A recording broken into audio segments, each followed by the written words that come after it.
You ever work with someone who can dish it out but can't take it? Yeah, this story's about that coworker. What started as a simple chat about hats somehow turned into a full-blown office tension session. Here's our first story, AITA for asking. Why my coworker wears makeup every day. Howdy, howdy, never posted here, throwaway account, yada, yada, yada. So I, 29, was at work during a pretty long meeting with a few other coworkers. One of my coworkers is new, late 30s F, and the conversation steered around our professional experiences and history. Pretty standard, I guess. Midway during reviewing some boring stuff, this coworker asked me with a smirk, "Can I ask you a question?" Since we were talking about our professional lives, I was like, "Yeah, sure, what's up?" Since she followed up with, "Why do you always wear hats?" Now, I'll be honest, I'm bald, however I like my baldness.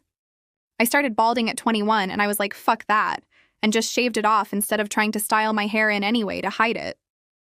Also, since my hair is super curly and compact, it just wasn't going to be an option. In college, people loved it. Said I had a good head shape and said I looked like Terry Crews.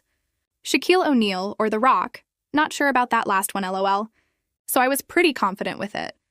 But when I turned 25, I started being mistaken for 30 cause of the bald cut, so I started wearing hats pretty much everywhere. Grew a collection for all situations, work, gym, social life. Anywhere besides weddings and funerals, TBH.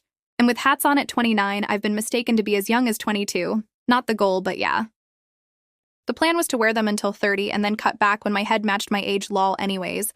This coworker asks, "Why do you wear hats every day?" To be fair, it's a corporate setting, but it's also tech. We're in marketing and it's 2025, so smart casual is the rule of thumb and my bosses don't care and dress in hoodies and hats to work some days.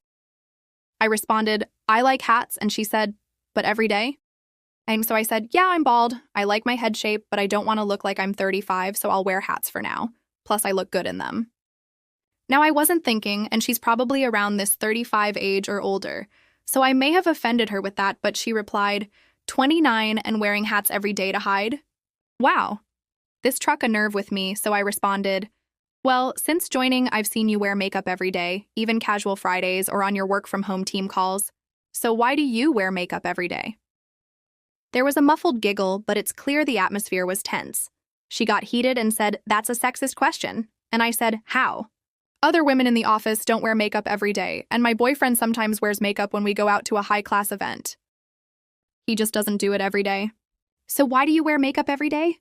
She got heated and silent, and one of the other coworkers went back to focusing on the deck. I feel like her and I not on the best of terms now, as she will not talk to me now. So, AITA for asking why my coworker wears makeup every day. If you like workplace chaos and petty office moments like this, hit that follow and subscribe. There's plenty more where this came from. To the next story, neighbors' aggressive dogs kept attacking mine. So I went full neighborhood tattletale. For context, I have 3 dogs. I'm super conscious of being a responsible owner. If they bark outside, they're brought in immediately, and each one of them has been trained extensively in obedience. My neighbors also have 3 dogs. When they first moved in, they were shocked at how well-trained mine were. I could tell it made them insecure because theirs were, and still are, out of control, reactive, and constantly barking. So when they would see me address mine, they would tell me, "Don't do that, they're just being dogs and doing their job." Translation: they don't want to feel bad about their own dog's chaotic behavior. Now my yard is fenced in with a vinyl picket fence, 8K. They built their fence using mine as the 4th wall, which wasn't an issue.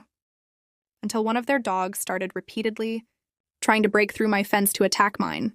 I went above and beyond to avoid conflict and installed privacy backing on my fence and planted 15 boxwoods 1K more in an attempt to block the view so their dog wouldn't go berserk. Neighbor's husband literally mocked me saying, "That's not going to work. They'll still hear each other." Spoiler, he was right. So after the extra financial investment and labor-intensive work of planting the bushes didn't work, I sent a polite, carefully worded text and asked that they prevent their dog from attacking my fence as I was concerned it was going to eventually break, offered solutions, emphasized safety, and said I still wanted to maintain good rapport with one another. Their response? Play the victim and blame my dogs. Then I started getting unhinged texts from the wife about how my message ruined her week and how stressful this is for them and how I owed her an apology. Eventually, they put up a 6 privacy fence attached to mine. Illegal height, but whatever. Since they now hate me, I'd prefer not seeing them, hence why I didn't report it to the town. Problem solved, right? Nope. They started letting their dogs off leash in the unfenced areas. I ended up getting security cameras installed, and thank God I did because I caught everything on video. The same dog trying to break through my fence to attack my dogs, their other two running into my garden, and all of them running at large in the street where people walk constantly. After they started cursing me out when their dog tried attacking mine, I got the police involved, which infuriated her. The lieutenant himself told me to keep sending every clip and he'd find them every single time. He was genuinely concerned about safety in the neighborhood after seeing my footage. Now for the petty revenge. Tonight, I caught them on camera walking their dog in the wildlife refuge across the street. Dog poops. They don't pick it up.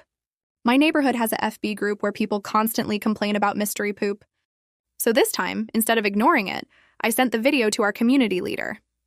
He told me to post it publicly and also asked that I email every resident about their behavior. Done. Now the entire neighborhood knows they're the scumbags who let their dogs off leash, have an aggressive dog trying to attack others. Don't pick up after them. People even commented they've stopped walking on our block because they felt unsafe, and others said they always wondered who was leaving the piles all over. Even better, our community leader also personally went over to shame them and said he'd bring it up with the cops too. Power in numbers, baby. So tonight, instead of me being frustrated, they got called out publicly, shamed privately, and will likely get fined again soon. And I got to sit back knowing every single word I said was backed by video evidence with no way for them to spin it. On to our next story, entitled Dad Screamed at Me Because I Wouldn't Let His Kid Pet My Dog, while my dog was wearing a Do Not Pet vest. So this happened yesterday while I was walking my rescue dog, Luna. She's a 4-year-old shepherd mix, super smart and sweet with me, but she's nervous around strangers, especially sudden movements or loud voices. I've been working with a trainer, and she wears a bright red Do Not Pet in Training vest every time we go out. We were in a quiet neighborhood park, and Luna was sniffing the grass while we practiced recall. Out of nowhere, I hear this man say, "Go ahead, honey, go pet the dog." And this little girl, maybe 6, starts running straight toward Luna. I immediately said, "Please don't," and stepped in front of Luna. The dad rolls his eyes and goes, "She just wants to say hi. She loves dogs." I said, "I'm sorry, she's not comfortable being touched." He scoffs and says, "You shouldn't bring her out in public if she's aggressive." At this point, Luna is just sitting behind me, calm but tense, tail tucked. I told him, "She's not aggressive, she's in training. That's what the vest is for." Then he yells, "She'll never get better if you don't let people pet her. You're the reason dogs end up mean." Like, what? I literally train her daily and take every precaution. I told him, "I'm protecting both your kid and my dog. Please leave us alone." He threw his hands up and muttered something like, "Crazy dog people," and walked off while his daughter said, "Sorry." The thing is, if my dog had reacted badly, he'd be the first one to demand she be put down. People don't realize how dangerous it is to let kids run up to strange dogs, even friendly ones. Please, for the love of all things canine, teach your kids to ask before touching a dog. What a psycho. He ignored the giant "Do Not Pet" sign and still acted like OP was the problem. Moving on, can't get simple office accessories? I'll bring my own. To 13 years ago, on my very first job, I was hired as a network administrator at a newly established state-owned company. Everything was new there, including processes to request office accessories. So I was settled in an office room with bare minimum office accessories. So I wrote down several simple items to request them from support department. And then it was just a guy. Later, it turned into a 30-people department. Items included simple things such as facial tissues, cloth hanger. It was winter and I had nowhere to put my jacket. Headset, 3 colors of pen, and a whiteboard, and markers and wiper. The support department guy took a look at the list and continued with excuses about each item. Facial tissue are not for non-managers. Pens you can request only blue once a week. If you bring the previous empty pen, whiteboard, and its accessories are also for managers. So is the cloth hanger? Like non-managers are not allowed to have a jacket? And for the headset, he just laughed, like, "Welcome to a state-owned company, young one." I just realized how different are desks of non-managers and managers. It was these simple things. And I really didn't care spending myself, I just was wondering why others haven't yet. So the next day I came with a facial tissue box with a beautiful design. A really good short cloth hanger for near my seat, good pens of all colors, and a light white glass as whiteboard, plus some markers to hang behind my chair. My own gaming headset and a nice plate full of my hand-chosen sweets. My chair looked perfect. I really mean it, especially when all other desks in other rooms were just copy-pastes of the same sick idea. It was even looking better than managers' desks. By the end of that day, every manager and non-manager that came to my room, their first impression was looking jealously to everything for several seconds, and then asked me how did support department gave me these items. My answer?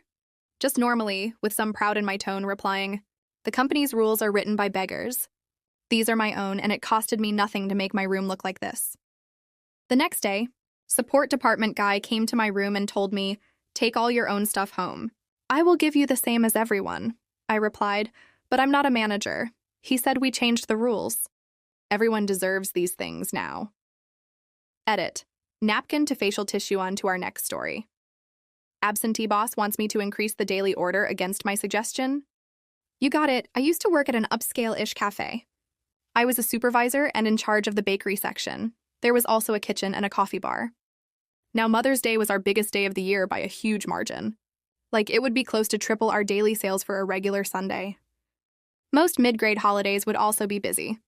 And after every big holiday sales day, the sales the next day would be around 50–60% of normal. So I would order about 2/3 of my regular order for that Monday. Now our owner was somewhat absentee from our store. She owned 5 locations, 4 of which were in the same city. Ours was the outlier in a smaller location about 2 hours away. She spent almost all of her time at the 4 locations and maybe visited us once a month. This month, she just happened to come on the day after Mother's Day. I can add that of all the employees, only the assistant manager liked the owner. Even the manager couldn't stand her.